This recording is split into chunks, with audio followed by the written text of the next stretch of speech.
Assalamualaikum warahmatullahi wabarakatuh para sahabat Laman Inspirasi. Jumpa lagi di podcast Laman Inspirasi, tempat berkumpulnya orang-orang yang menginspirasi di Kabupaten Melawi. Apabila Anda mencari inspirasi, Anda tepat berada di podcast Laman Inspirasi. Nah, hari ini saya sedang bersama dua orang penting nih. Biasanya kita ngobrol sama petani, sama penggerak BUMDes. Nah, hari ini kita lagi ngobrol sama kepala sekolah dan pengawas dari Dinas Pendidikan Kabupaten Melawi ya Pak, bersama Pak Mukhtar dan Pak Nurholis. Kebetulan hari ini Laman Inspirasi lagi main ke SMA 1 Pinang Utara. Kita akan ngomong apa sih kelebihan-kelebihan sekolah ini, punya kegiatan-kegiatan seperti apa, punya keunggulan seperti apa sekolah ini dibandingkan sekolah-sekolah yang lain. Bahasa kasarnya kita akan ngomongin profil sekolah inilah. Pertama mungkin ke Pak Mukhtar nih, saya ingin nanya, apa sih Pak yang membuat sekolah ini beda dengan sekolah yang lain? Baik Pak, selamat siang kami ucapkan. Baik, saya selaku Kepala SMA di 1 Pinang Utara itu ditunjuk oleh Dinas Pendidikan Provinsi Kalimantan Barat pada tahun 2017. Ya. Nah, SMA di 1 Pinang Utara itu sebenarnya berdiri itu pada tahun 2015 pada saat kita masih di kabupaten. Ya, karena sekarang kan SMA itu sudah dikelola oleh Dinas Pendidikan Provinsi Kalimantan Barat mulai tahun 2017. Nah, dari tahun 2015 kita bergabung ke sini. Saya dibantu oleh beberapa orang guru, rekan guru baik negeri maupun yang non PNS. Itu kita sudah membuat beberapa program-program, baik itu program yang menyangkut program berkenaan dengan proses pembelajaran maupun program-program yang berkaitan dengan kegiatan ekstrakurikuler. Pada masa-masa itu memang agak sulit. Dulu orang kenal itu SMA 1 Pinang Utara ini Pakistan. Depan pakis, belakang hutan. Iya. Ya, jadi memang waktu masuk itu memang ini agak gersang.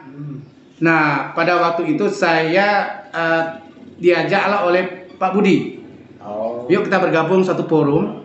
Nah, satu forum namanya forum pada saat itu kan masih kita dinaungi oleh WWF itu.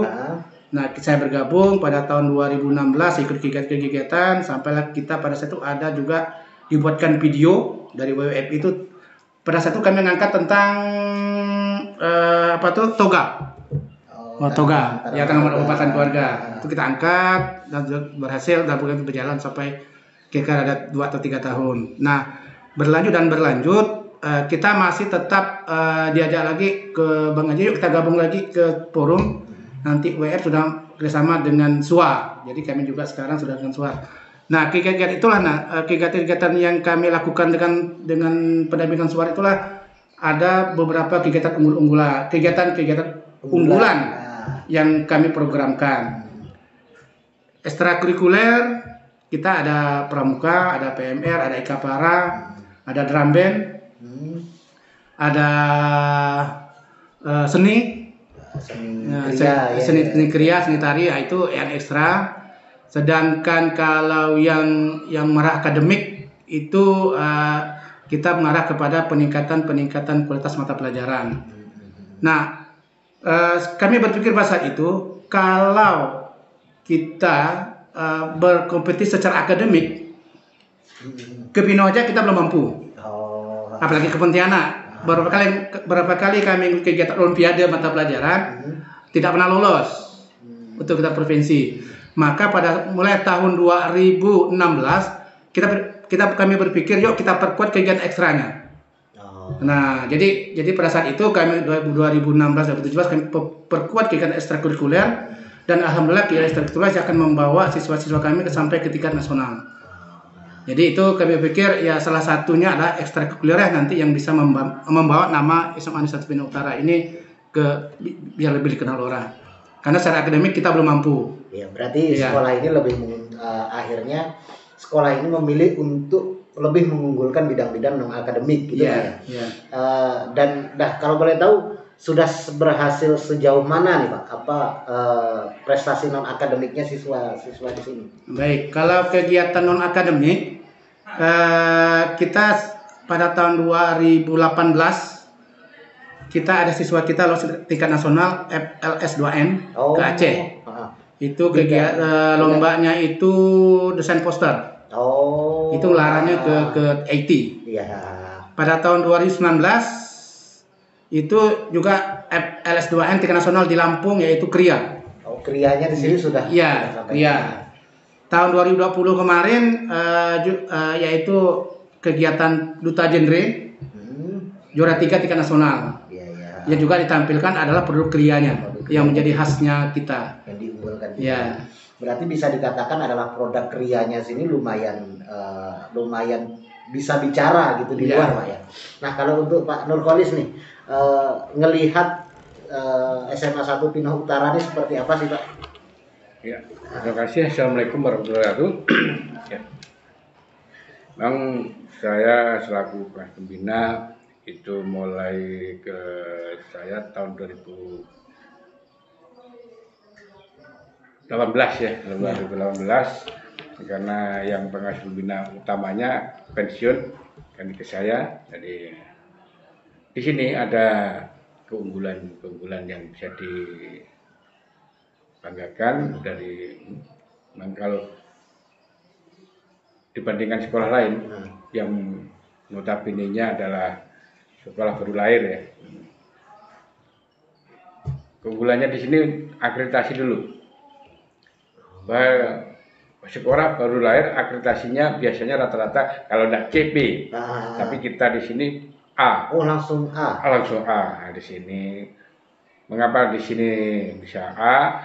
Tadi ada beberapa yang disampaikan dari kegiatan-kegiatan sekolah tadi, baik akademik maupun non akademik.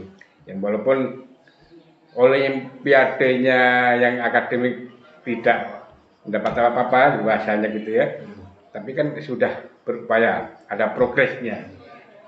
Jadi bukan kita tidak mendapat juara, tetapi di sini progres untuk nawaitunya, niatnya itu akademik.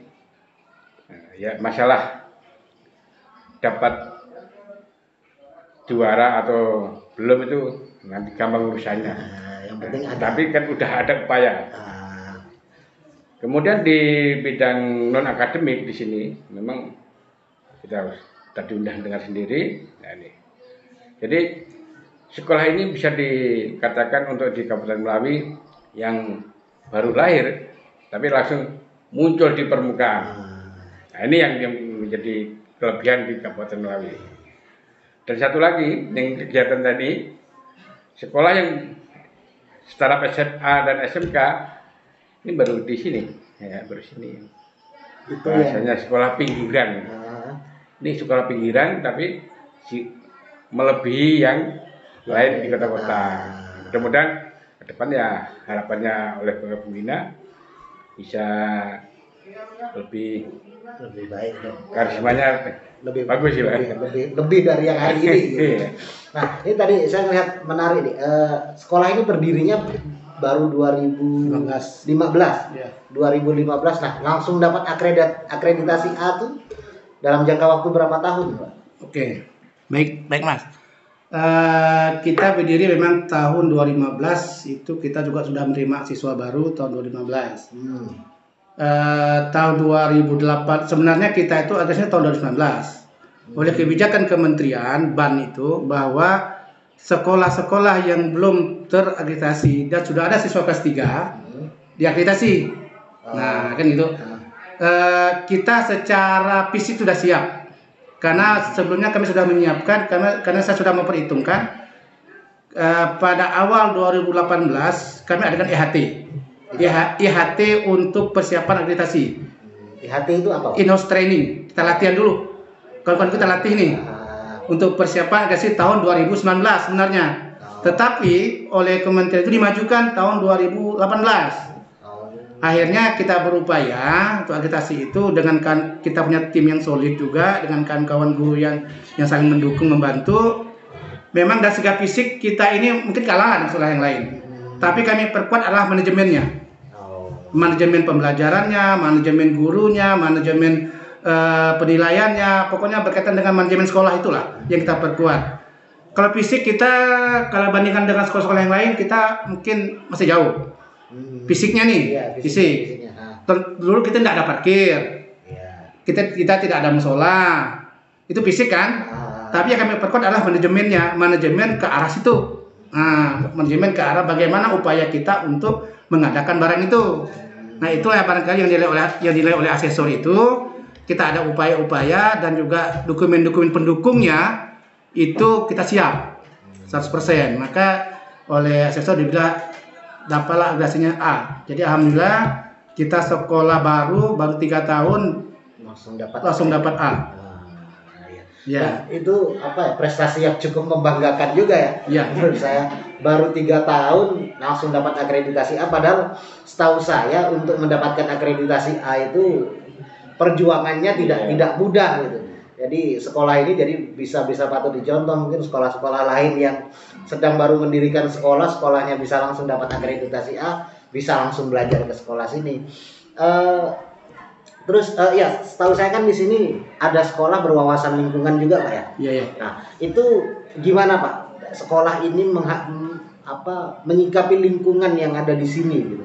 Maksudnya berbasis lingkungan itu seperti apa sih yang dimaksud dengan sekolah berbasis lingkungan? Oke, baik Mas. Jadi kita itu berupaya menerapkan bahwa lingkungan sekolah itu harus tetap bersih, nyaman, enak bagi kita maupun bagi siswa.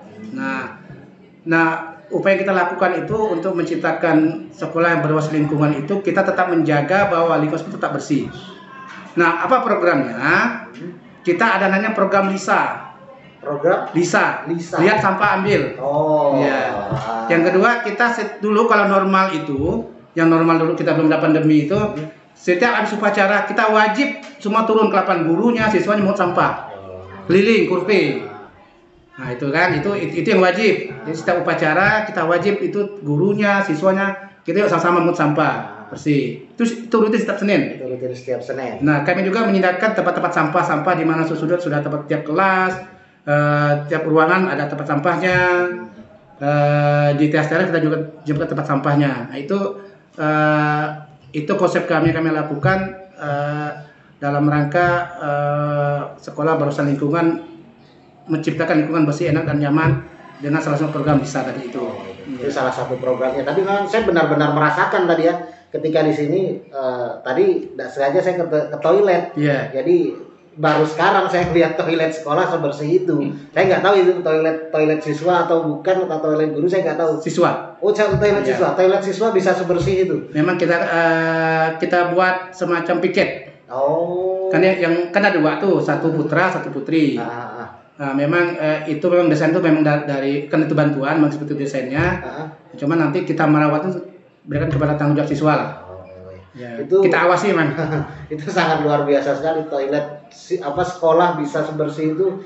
Saya sangat jarang sekali menemukan. Mungkin ada 1, 2, 3 sekolah, tapi seluruh Indonesia ya. Saya dulu yang sekolahnya di Jawa aja, di sekolah yang termasuk unggulan di kota yang lumayan besar itu toiletnya juga nggak sebersih. Ini sangat luar biasa. Nah, mungkin buat Pak Nurholis nih, ini kan sekolah di sini 3 tahun ini udah bisa akreditasi A. Nah, di Pinoh ini ada nggak sekolah yang sejenis ini gitu Pak? Atau mereka udah berdiri 10-an tahun atau belasan tahun masih tertatih-tatih dari data Dinas Pendidikan mungkin? Oh iya, terima kasih. Memang cukup banyak sih ya SMA. Ini kita berbicara SMA negeri swasta, jadi jumlahnya kurang lebih 21, yaitu 12 negeri, 9 swasta. Kita berbicara negeri aja ya. Jadi untuk negeri SMA di sini memang sudah ada belasan tahun, masih ada yang tertatih-tatih berkaitan dengan manajemen tadi. Karena kepala sekolah ini diminta harus bisa 2 dalam pengelolaan manajerial dan akademik dalam manajemen tadi. Nah, di sinilah untuk di Pinoh Utara memang sudah dikatakan cukup bagus ya. Tapi kita berbicara yang tadi ada.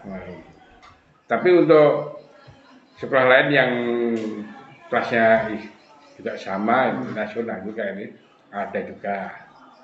Di sini boleh dikatakan untuk di Melawi ada satu, yaitu di SMA Negeri 1 Blimbing itu ada.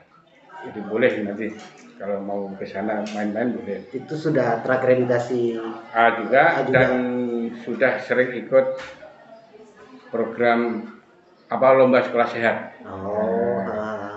Ini harapan saya dengan ini nanti saya ingin mengangkat ini juga, ikut andil lomba dari sekolah sehat itu. Karena sekolah sehat ini persyaratannya cukup banyak. Jadi mudah-mudahan sekolah kita di sini bisa. Kalau sekolah yang tertata ini memang banyak, seperti yang masalah WC aja banyak juga. Kemudian ada sekolah yang bahasanya kepala sekolahnya itu terus ada namanya orang banyak. Jadi kembali kepada manusianya. Jadi sekolah ini bisa dikatakan patut dijadikan percontohan untuk sekolah-sekolah model namanya. Sekolah model lah. Bisa Jadi sekolah lain. Kebetulan dari LPMB kita jadi sekolah model. Oh, di sini sekolah model juga. Ini sekolah model juga. Saya tabung ya. Tahun 2017 kita dapat program namanya sekolah model dari LPMP Provinsi Kalimantan Barat. Sampai tahun 3 tahun ya, Pak. Sampai 2020. Itu kita model kita didampingi, yaitu manajemen tadi. Nah, maka itu 2018 kita kasih langsung A. Kita didampingi dengan manajemen sekolah, dengan manajemen berbasis apa saja berkaitan dengan manajemen sekolah kita dampingi. Jadi kita jadikan model. Nah, itulah. Tapi programnya tentang manajemen. Intinya sekolah ini akreditasinya bisa bagus karena manajemennya benar-benar dikawal mati-matian ya, bahasa kasarnya seperti itulah. Oh ya, tadi kan Chef di depan tadi ada melihat semantura Goredi, terus Bapak tadi ketika sambutan menyampaikan semantura Goredi. Goredi ini apa sih, Pak? Oke, baik. Sebenarnya Goredi ini idenya kawan-kawan juga. Pada saat itu tahun 2018 saya ikut BIMTEK di LPMP itu BIMTEK tentang ada satu materi tentang branding. Kita disuruh buat branding sekolah pada saat itu. Nah, saya coba komunikasi dengan kawan-kawan apa yang bisa kita jadikan brand ini. Brand itu kan artinya label lah. Kita bisa kita jual. Akhirnya tercetuslah kawan-kawan itu muncullah kata Goredi. Goredi itu singkatan sebenarnya. Goredi itu gotong royong, R itu religius, D itu disiplin, itu integritas. Itu diambil dari 4 karakter yang dimiliki oleh Dinas Pendidikan oleh Kementerian. 4 karakter utama. Nah, jadi kita bahas satu kalimat ini Goredi. Nah, Goredi inilah nanti akan membawa siswa-siswa kami itu dalam hal pendidikan karakter. Maka kalau kami normal itu, Mas, anak tuh kalau normal itu yang kemarin itu ketemu guru salam, ketemu guru cium tangan salam, pulang salam. Itu zuhur kita jamaah di pustakaan. Ya, zuhurnya. Kalau Sabtu itu kita ada nama literasi agama, yang Islam ngaji, yang Katolik Kristen itu mereka ibadah dengan gurunya masing-masing. Itu program-program kita berkenaan karakter tadi. Jadi Goredi itu ya singkatan saja. Dan itu kami pakai di mana-mana tuh. Ya, semantura Goredi itulah dia. Jadi gotong royong, setiap Senin kami gotong royong mengut sampah. Religius kami laksanakan minimal zuhur sekali lah. Nah, ya kan, disiplin tepat waktu datangnya, kegiatannya, integritasnya, bagaimana mungkin semangat siswa itu dalam belajar.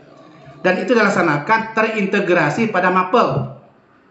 Nah, jadi terintegrasi pada mata pelajaran. Awal pelajaran siswa ada guru mewajibkan nyanyikan lagu saraya, lagu perjuangan. Salamnya pulang, gurunya depan kelas. Itu integrasikan itu. Dan juga terintegrasi pada kegiatan ekstrakurikuler. Maka kalau kita itu ekstrakurikuler kita melihat juga waktu-waktunya.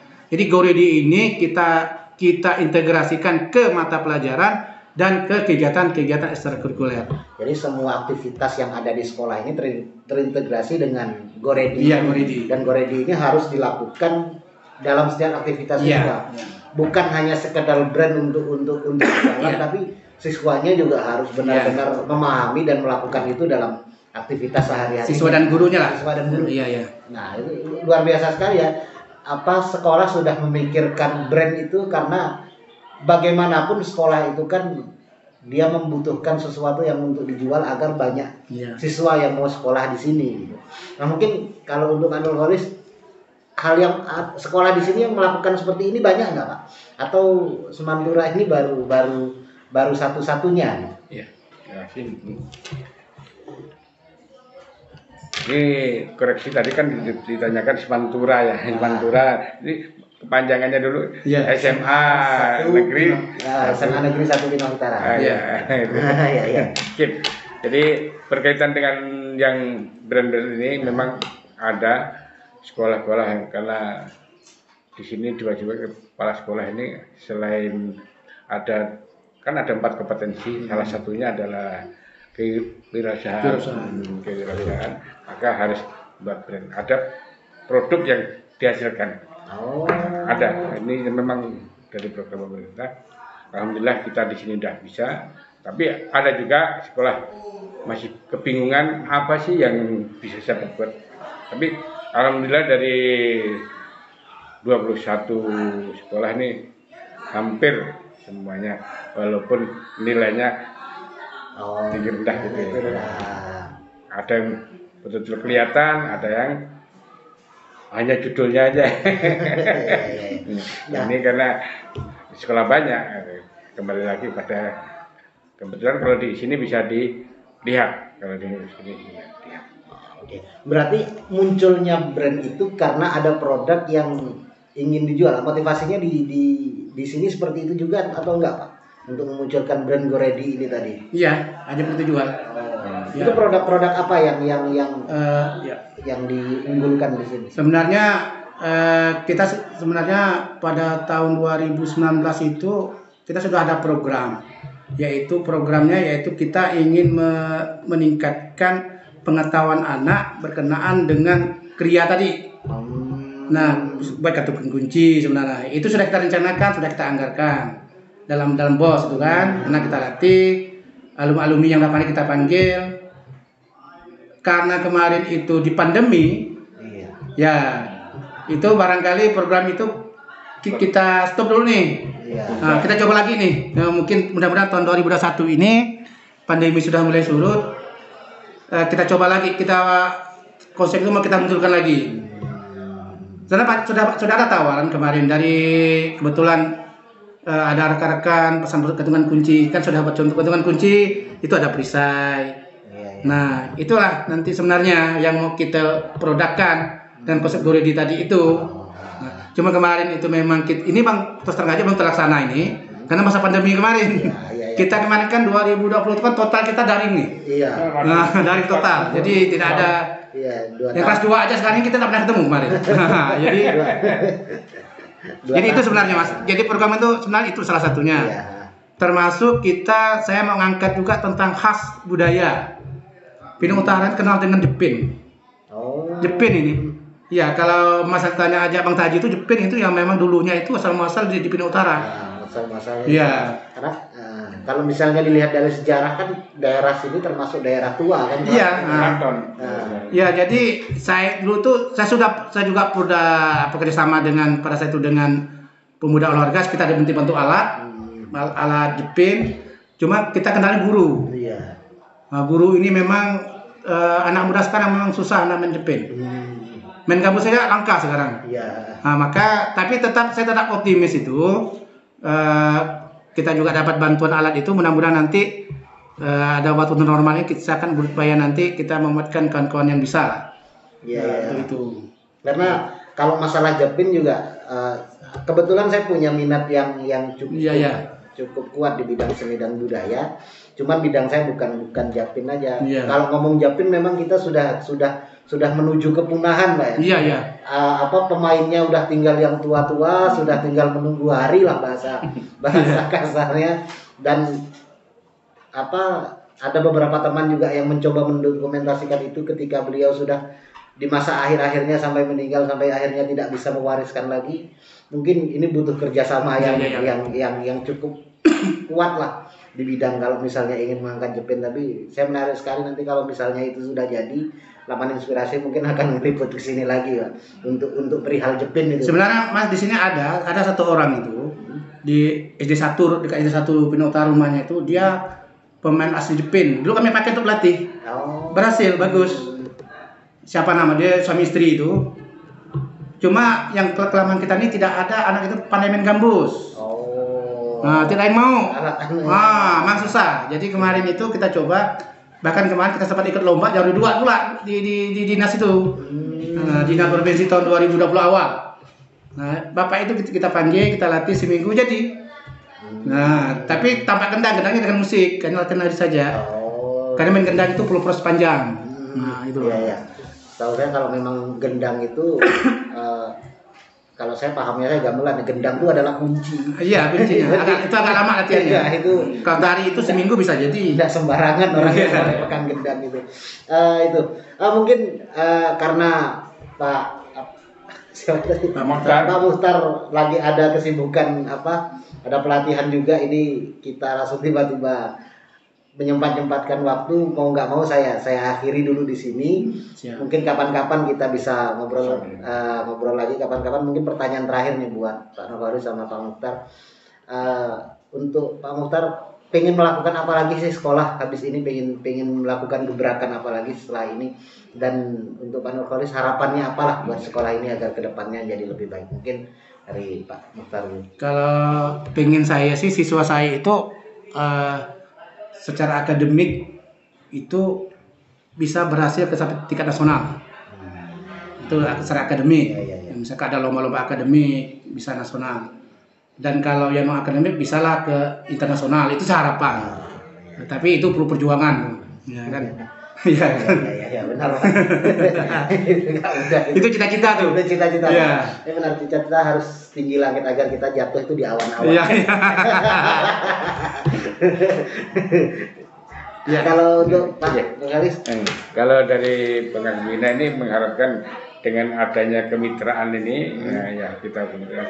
Ini ada imbasnya baik itu dari diri sendiri untuk sekolah, kemudian imbasnya ke sekolah lain, mana ada semacam kemitraan juga. Kemudian selain itu pengennya nama Semantura tadi atau Semantura satu negara bisa dibawa oleh WWF ke tingkat internasional. Mungkin gitu. Terima kasih Pak Muhtar, Pak Nurholis, dan terima kasih juga buat para sahabat Laman Inspirasi sudah menonton video ini sampai selesai. Dan video ini adalah gabungan salah satu dari 120 video kerjasama antara WWF Indonesia, Suar Institute, dan Forum Pembangunan Berkelanjutan Kabupaten Melawi. Terima kasih sekali lagi, dan mohon maaf kalau misalnya ada kata yang kurang tepat. Dan jangan lupa dukung kami dengan like, share, subscribe, dan komentar sebanyak-banyaknya. Terima kasih. Assalamualaikum warahmatullahi wabarakatuh, dan salam Laman Inspirasi. Waalaikumsalam.